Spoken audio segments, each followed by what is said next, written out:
Oi, como vão vocês? Eu darei sequência à aula. Agora vamos tratar da lei de Coulomb.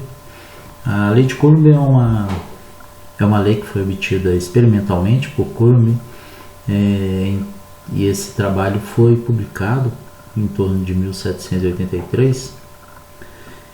E para realizar esses estudos experimentais, ele fez uso dessa balança de torção que está aqui, que foi idealizada por ele e por outros na mesma época.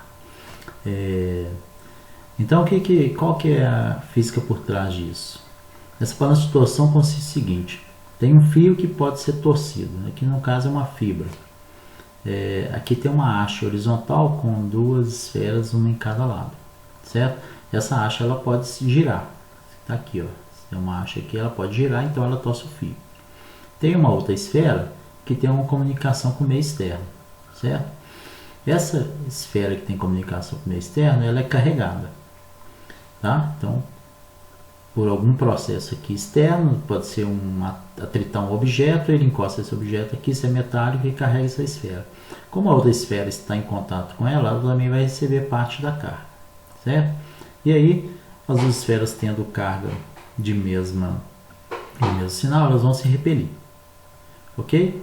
E aí, de tal maneira que nesse desenho esquemático aqui mostra que elas vão estar afastadas porque existe uma força de repulsão eletrostática entre elas. Então, como que ele fez para obter a lei de Coulomb? Que é uma expressão que dá a força eletrostática entre cargas. Fez o seguinte: bom, ele já conhecia qual é o torque necessário para torcer essa fibra, certo? E como que ele conhecia? À medida que uma repele a outra, essa barra aqui gira de um ângulo θ, certo? Então ele sabia que para aquele ângulo θ qual era o torque, tá? Por experimentos feitos anteriormente. E aí, qual que é a expressão do torque? O torque é dado por D vetorial F, onde D é o braço de momento ou o comprimento que vai do ponto de articulação, do ponto de rotação até o ponto onde é aplicada a força, certo? Então, como ele conhece D, porque D é uma distância fixa, e conhece o torque a partir do ângulo θ, ele obtém essa força. Então, fazendo experimentos em que ele ia carregando essa esfera, cada vez com uma carga diferente, ele obtinha um ângulo θ, então sabia qual que era a força equivalente, né, através dessa expressão, né? Já que através do ângulo θ ele sabe o torque, e através do torque ele conseguia a força. Então, ele mediu isso para vários valores e obteve a lei de Coulomb, que é dada por F igual a 1 sobre 4πε0, que é uma constante, que multiplica o produto das cargas. Então, a força era proporcional ao produto das cargas, e esse produto das cargas é dividido pela distância entre elas ao quadrado, tá? E essa força tem uma direção que é dada pela linha reta que une as duas cargas, tá? Que está representada aqui pelo vetor R chapéu, tá? R chapéu é o vetor unitário de um vetor R que aponta de uma carga para outra, ok? Então, esse 1 sobre 4πε0 é uma constante que é conhecida por K, e em muitos livros é usada a letra K, né? No ensino médio, K está presente em todos os livros. E ela vale 8,99 vezes 10 a 9 Newton, metro quadrado, Coulomb a menos 2. Tá? O ε0, que está aqui na constante K, ele é chamado de permissividade elétrica. O índice zero quer dizer que é do vácuo. Tá? Ele, de certa maneira, representa o quão favorável é o meio à força eletrostática, tá? Tá certo? Então, vocês vão ver que, dependendo do meio, esse epsilon vai ser modificado por um fator, tá? Aí você vai ter um epsilon para cada meio. Tudo bem? Epsilon vale 8,85 vezes 10 a menos 12, Newton a menos 1, metro a menos 2, Coulomb ao quadrado. Tá? Vou fazer um paralelo entre a Lei de Coulomb e a lei da gravitação universal de Newton. A lei de gravitação universal estabelecida por Newton, ela dá a atração entre massas. Então ela diz que a força gravitacional, vou escrever aqui, força gravitacional F é igual a uma constante G, produto das massas sobre a distância entre as massas, módulo disso ao quadrado, na direção que une na direção entre as massas 1 e 2. Então dá para verificar, lá é o produto das cargas, aqui é o produto das massas. E ela decai com o quadrado da distância, né? Com o inverso do quadrado da distância, tá? Que é também idêntico à expressão que está aqui da lei de Coulomb, né? Então você vê que matematicamente elas são de mesma natureza. É o produto de uma propriedade, nesse caso aqui a carga elétrica e aqui a massa, e cai com o inverso do quadrado da distância entre as partículas que carregam essas propriedades. Nesse caso aqui são partículas carregadas e aqui objetos com massa, certo? Vamos ver que é bem idêntico. Do ponto de vista matemático, são expressões que são equivalentes. Historicamente, a expressão da lei da gravitação universal foi obtida por Newton cerca de 100 anos antes da lei de Coulomb, tá? Mas o Newton obteve essa expressão aqui teoricamente, tá? Apenas embasamento teórico ele obteve essa expressão, enquanto que o Coulomb obteve essa expressão aqui experimentalmente usando esse aparelho. Além da formulação matemática, que é a mesma para os dois, uma outra coisa une essas duas leis, que é exatamente essa balança de torção aqui. Bom, eu já mostrei aqui para vocês que essa balança de torção foi usada para fazer os experimentos que obteve essa expressão, que é a lei de Coulomb, tá? E cerca de 10 anos, 15 anos depois de Coulomb ter obtido essa expressão, um cara chamado Cavendish, ele usou uma balança de torção para tentar obter qual que é a densidade média da Terra, partindo já da lei de gravitação universal, que já era conhecida há 100 anos. Há mais de 100 anos, no caso do experimento dele. E aí ele obteve um valor para a densidade da Terra, e mais ainda, as medidas que ele realizou permitiu que, após um certo tempo, outras pessoas obtivessem a constante da lei de atração universal, esse G maiúsculo aqui, tá? Então vale a pena fazer esse paralelo para vocês terem uma ideia histórica desses dois grandes resultados da ciência, tá? Agora eu vou generalizar a lei de Coulomb para mais de 2 corpos, tá? Então, vou usar aqui o quadro. Então vamos fazer o seguinte. Considere então que a gente tenha 3 cargas, tá? Que é a carga Q1, a carga Q2 e uma terceira carga Q3. Bom, existe uma distância entre essas cargas, eu vou representar aqui por uma reta.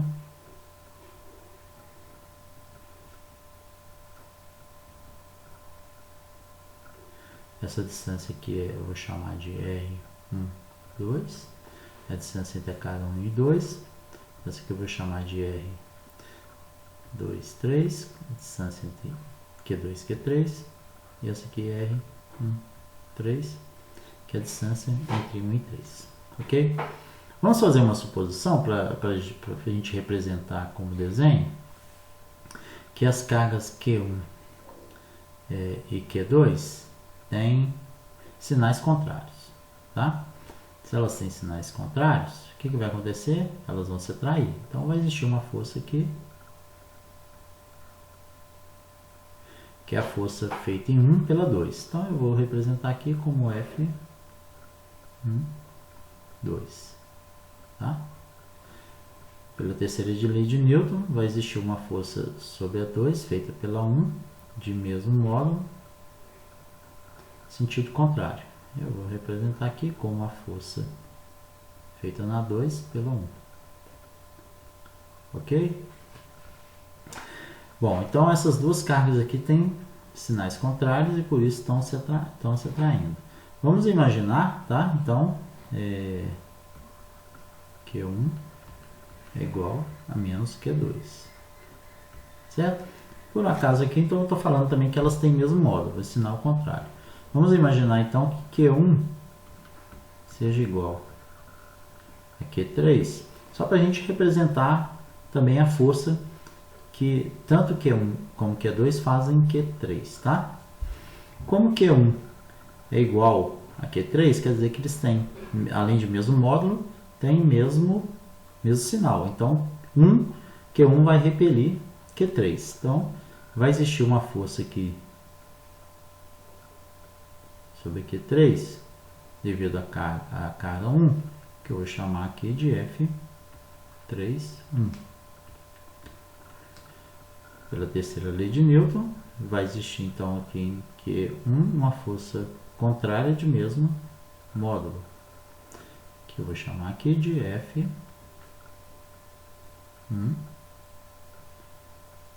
3. E aqui, olha, fechando aqui entre 2 e 3, né? Eles têm, como Q1 é igual a Q3 e Q1 é menos Q2, então dá para verificar que Q2 tem sinal contrário a Q3, então eles vão se atrair. Então aqui a gente vai desenhar, representar o vetor, força. Esse aqui vai ser a força feita em 2 pela 3.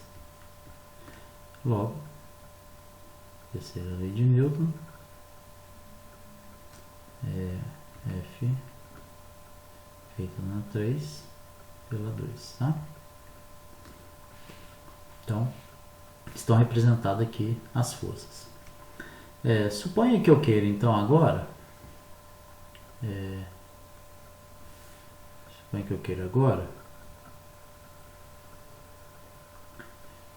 descrever a força feita numa partícula índice I. Então pode ser F1, F2 ou F3. Então eu vou somar a força que está atuando numa partícula. Isso vai ser igual a 1 sobre 4π ε0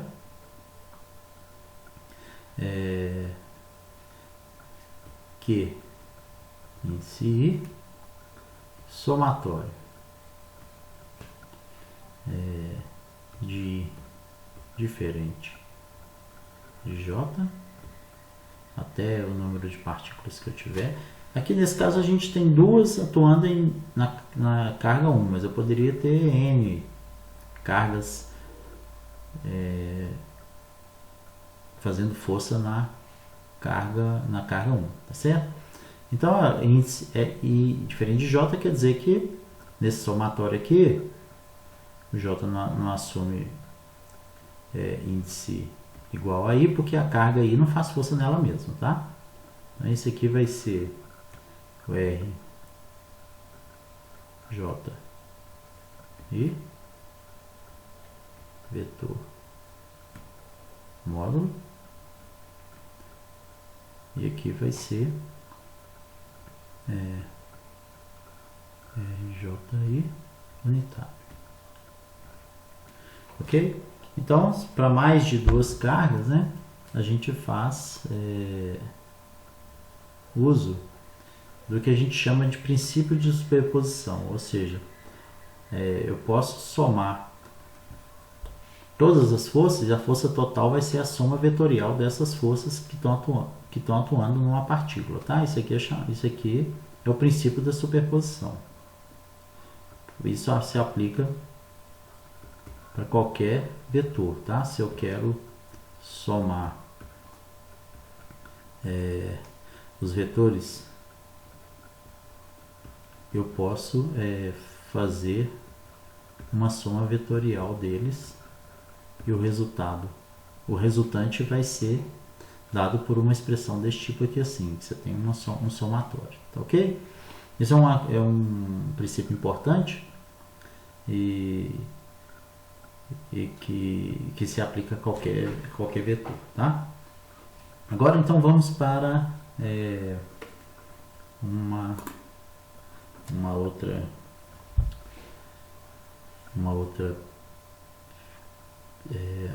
coisa, que é o seguinte: vamos imaginar que agora eu vou expressar a lei de Coulomb no sistema de coordenada x. Aqui eu tenho o sistema de coordenadas x, y, a origem aqui, e aí a gente tem uma carga aqui, Q1, e tem outra carga aqui, Q2, tá? Tem um vetor que aponta Q1, tem um vetor que aponta Q1,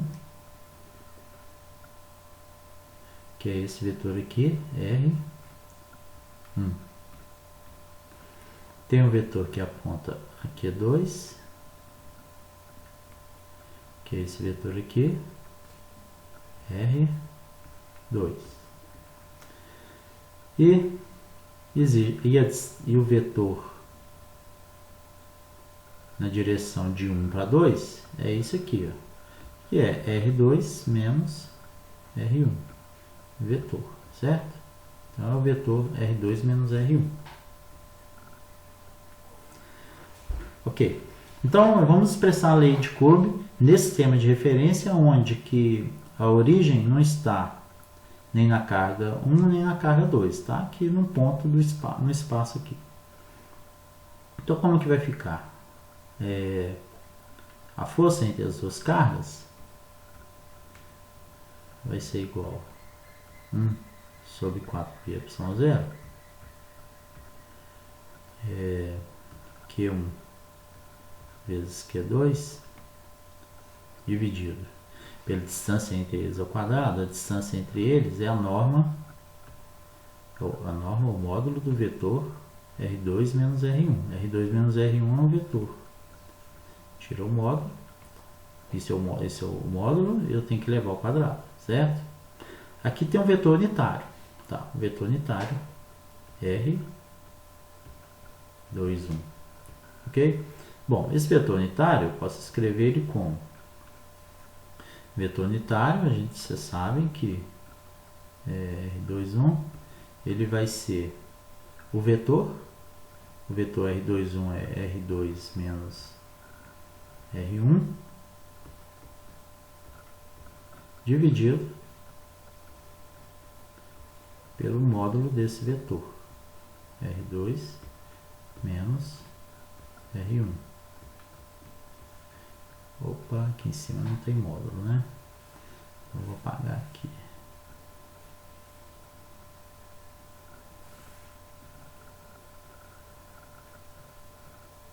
Aqui é o vetor. É o vetor dividido pelo módulo dele. Certo? Então, de tal maneira que a lei de Coulomb vai ficar como F igual a 1 sobre 4πε0 Q1 Q2 sobre módulo de R2 menos R1 ao quadrado, vezes o vetor unitário, que está aqui por essa expressão aqui em cima, vai ficar R2 menos R1 sobre módulo de R2 menos R1. Ok? Então essa expressão aqui, ela fornece a força entre duas cargas, né, num sistema de referência em que a origem não está nenhuma carga nenhuma, tá certo? Se a origem estiver em R1, desculpa, em Q1, R1 é igual a 0, né? Então você toma aqui, isso aqui igual a 0, isso aqui igual a 0, igual a 0, então vai ficar só a distância, essa distância aqui é R2, né? Tá aqui, então tá ok, beleza? Se colocar em Q2, fica R2 aqui é igual a 0, então simplifica, tá bem? Mas se a gente tiver mais de duas cargas, a origem sempre vai ter que estar fora de pelo menos duas cargas, né? Ou eu coloco fora das três ou fora de pelo menos duas delas. Posso colocar a origem numa carga para facilitar um pouco as contas, mas de qualquer jeito ainda vai ter uma expressão desse tipo. Beleza? Então, com isso eu termino o que é o equivalente ao capítulo 1, tá? Não a unidade 1, a unidade 1 do curso ela envolve lei de Coulomb, está terminado a lei de Coulomb, e campo elétrico. Campo elétrico a gente vai começar numa aula posterior. Na próxima aula eu devo fazer alguns exemplos sobre lei de Coulomb para vocês. Tá bem? Até mais!